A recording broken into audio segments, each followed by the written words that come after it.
I never expected the quiet widow across the street to change my life, but the night she touched my face and whispered my name, everything shifted.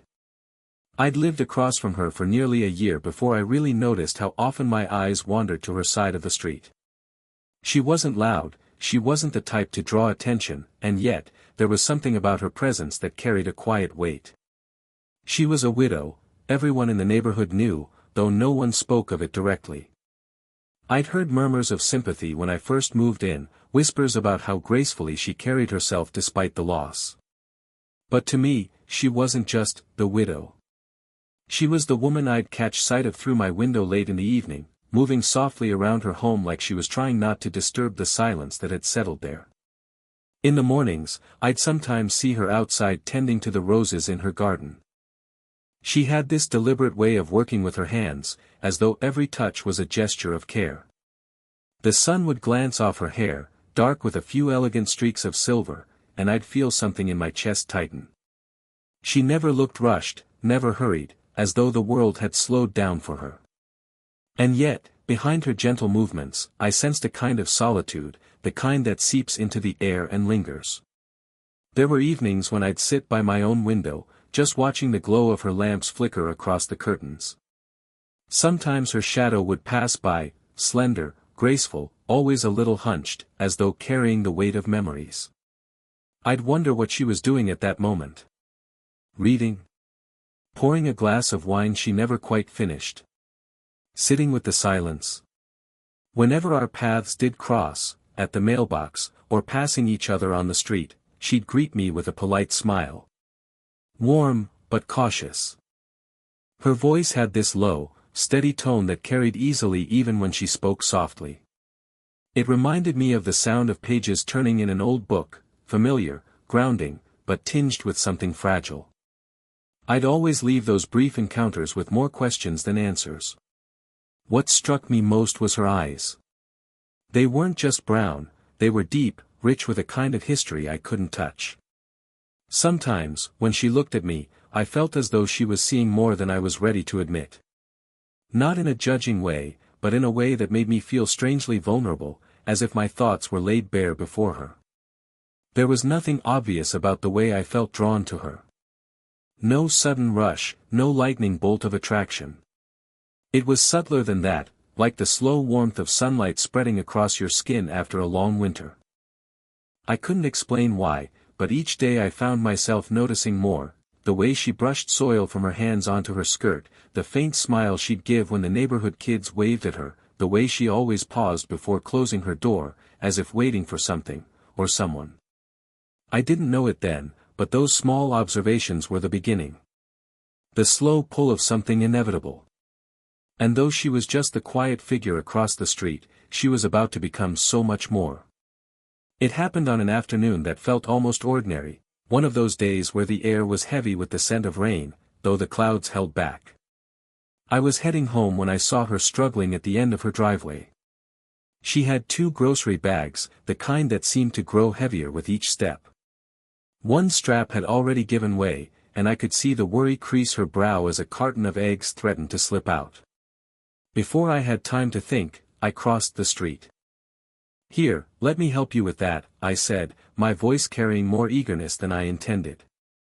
She turned, startled at first, then softened into a weary smile. "Oh, I wouldn't want to trouble you." Her tone was polite, the kind people use when they're used to managing everything themselves. "It's no trouble at all," I insisted gently, already reaching for the bag that looked most likely to break.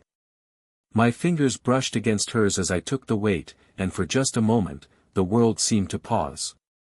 Her hand was warm, delicate in a way that made me hyper-aware of the contact. She let go slowly, as if reluctant to give up the burden, or perhaps reluctant to let the moment end. Together, we carried the groceries up her short path, the gravel crunching under our steps.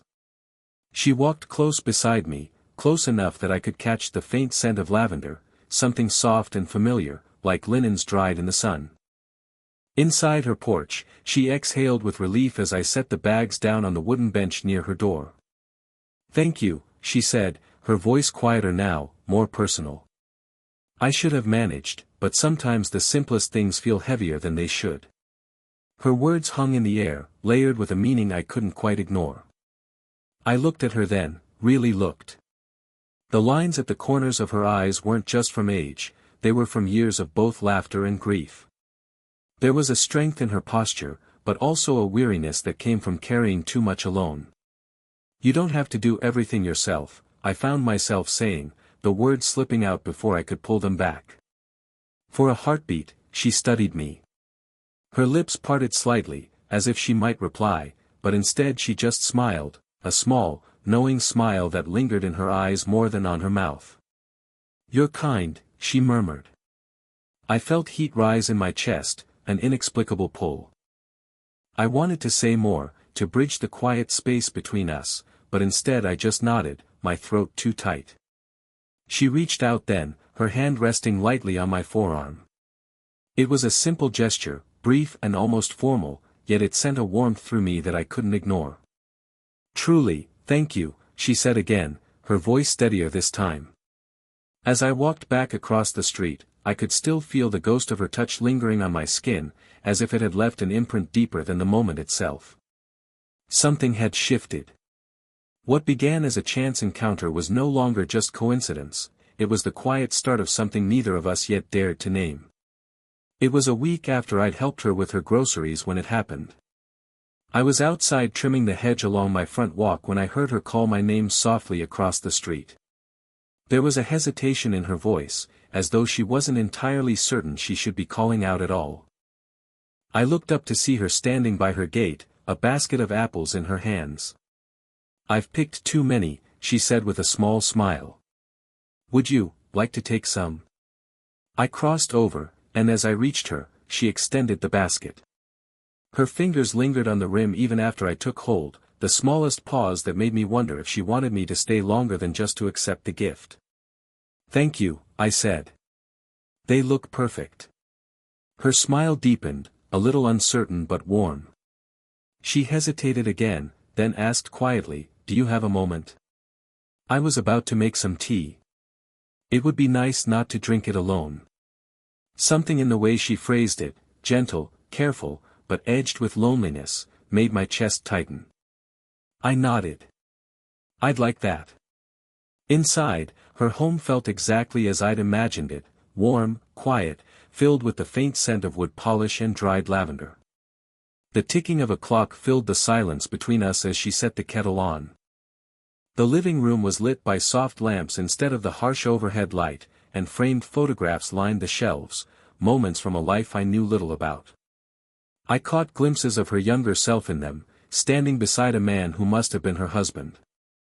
She noticed me looking, and though she said nothing, her eyes softened, a mixture of memory and resilience. We sat at her small wooden table, steam curling from our cups. At first, our conversation was simple, the weather, the quietness of the neighborhood, how her garden was doing this year. But slowly, as the tea cooled, our words stretched into longer thoughts. She spoke about her love for reading in the evenings, how she liked the way silence felt like company when paired with the turning of a page. I told her about my work, about how strange it sometimes felt to be so young and already living alone, trying to carve out a space in the world. She listened intently, leaning forward just slightly, her chin resting in her hand. The way she held her gaze on me was disarming. She didn't just hear what I said, she absorbed it. When she laughed softly at something I said, her laughter carried warmth I hadn't realized I'd been missing. At one point, as I shifted in my chair, my knee brushed against hers. The touch was light, almost accidental, but neither of us pulled away. Instead, she glanced down, then back up at me, her eyes holding mine for just a moment longer than was ordinary. When I finally rose to leave, the air between us felt charged, as though the room itself had witnessed something new forming quietly between us. She walked me to the door, her hand brushing against my arm as she opened it.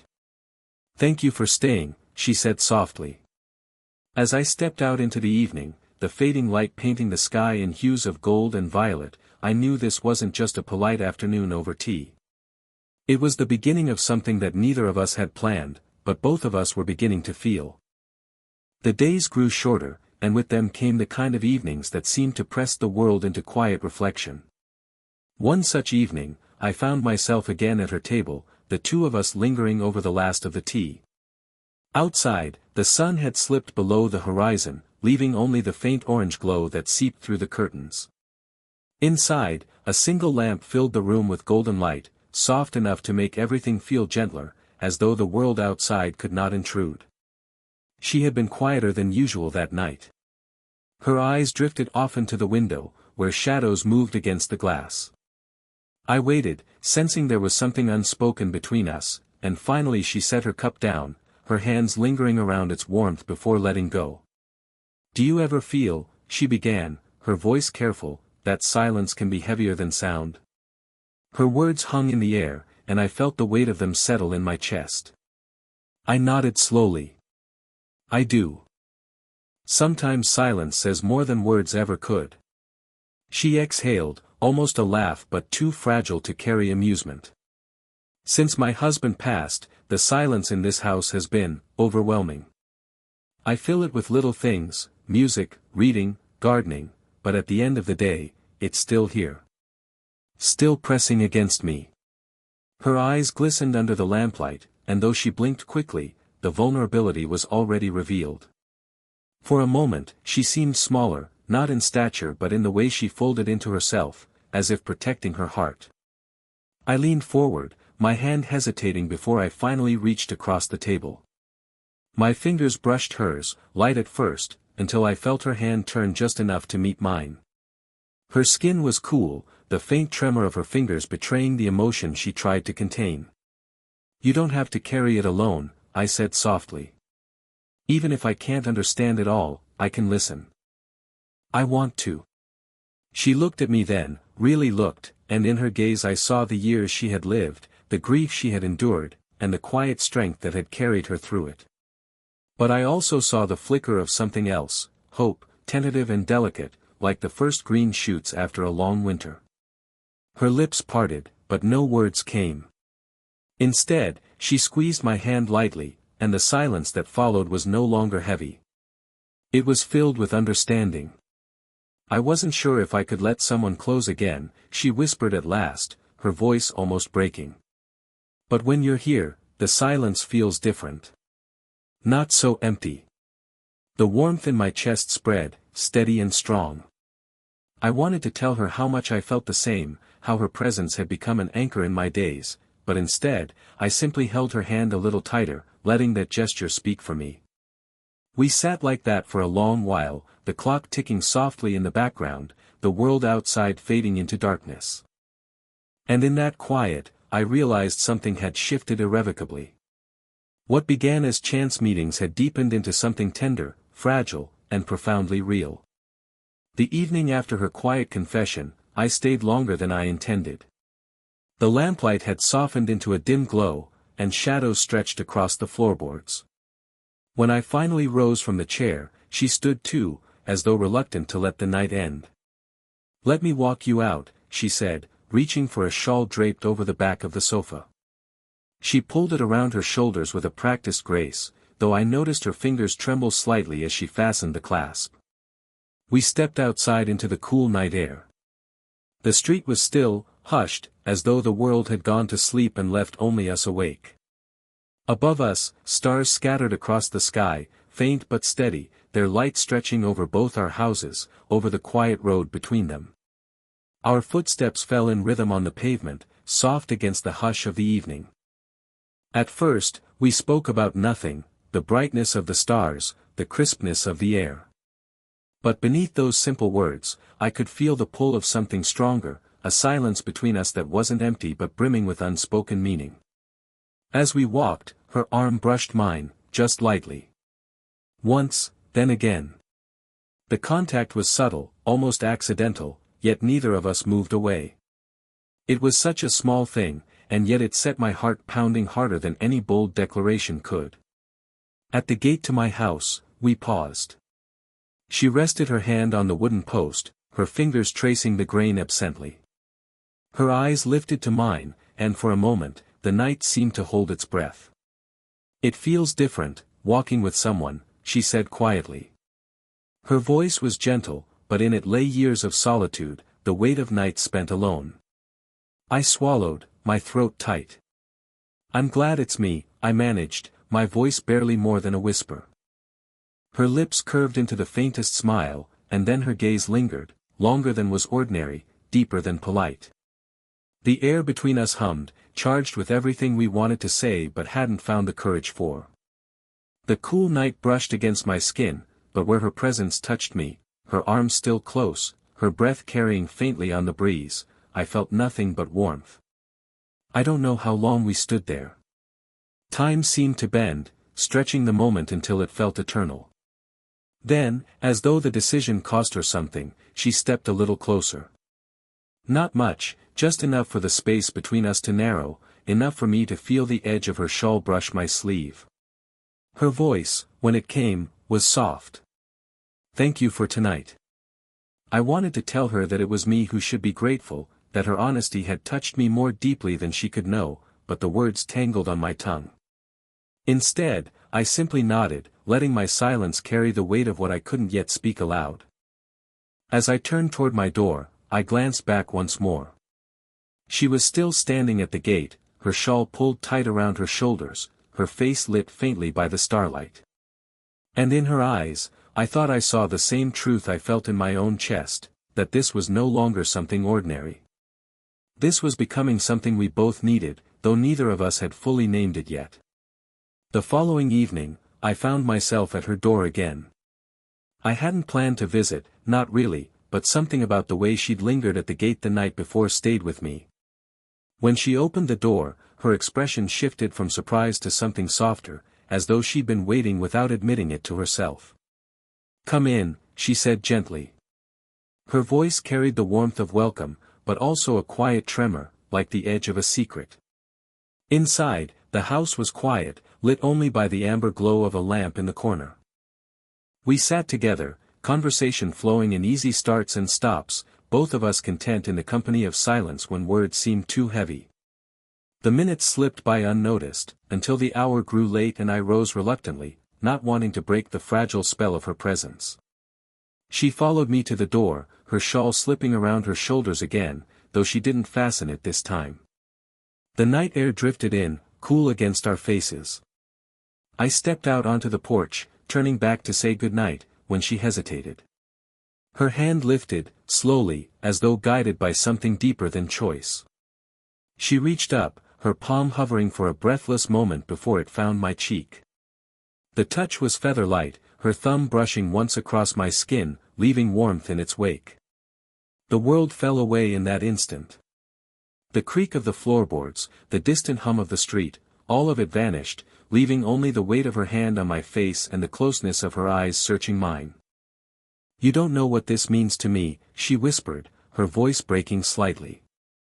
And then, softer still, my name slipped from her lips. Spoken not as a neighbor, not as a friend, but as something more, something that trembled on the edge of forbidden and inevitable. The sound of my name from her mouth felt different. It carried a tenderness that seemed to reach straight through me, unsteadying, yet grounding all at once. I could feel the heat rise in my chest, a pull that urged me closer, though I didn't move. I was afraid that if I broke the stillness, the moment might shatter. Her eyes glistened under the faint light, vulnerable in a way she rarely allowed. There was a question in them, unspoken but clear: was she allowed to feel this again? Could I meet her halfway? I didn't answer with words. Instead, I lifted my hand to cover hers, pressing her palm more firmly against my cheek. Her breath caught, and for a long moment, we simply stood there, our faces inches apart, the night wrapping us in silence. Her whisper still echoed in my ears, her hand still trembled against my skin, and I knew something had shifted permanently. This was no longer just closeness born of comfort. It was confession, spoken not in words, but in the gentle weight of her touch and the way my name lingered on her lips. When she finally lowered her hand, her fingers slid reluctantly away, leaving a warmth that refused to fade. We didn't speak further. We didn't need to. The truth had already been spoken, not in sentences, but in that single, whispered moment that had bound us closer than either of us had dared to imagine. After that night, after the way her hand had rested against my cheek and my name had fallen from her lips, I thought perhaps we would hesitate. That maybe, by morning, she would retreat behind careful smiles and polite distance, and I would pretend nothing had changed.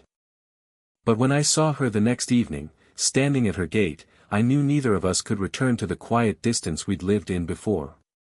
She didn't speak at first. She simply stood there, the evening air stirring the edge of her shawl, her expression searching mine. I crossed the street without thinking, my heart loud in my chest, and when I reached her, she looked up at me with eyes that seemed both fearful and hopeful. "I wasn't sure if you'd come," she said softly. "I wasn't sure if you'd want me to," I admitted. Her lips curved into the faintest smile, a smile that trembled as though it carried the weight of years. "I do," she whispered. This time, it was I who reached out first. My hand found hers, fingers threading gently between her own.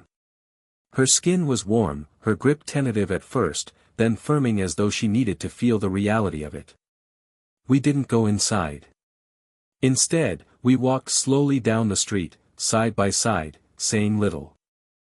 The night was cool, the stars brighter than I'd ever noticed before, and yet I hardly looked at them.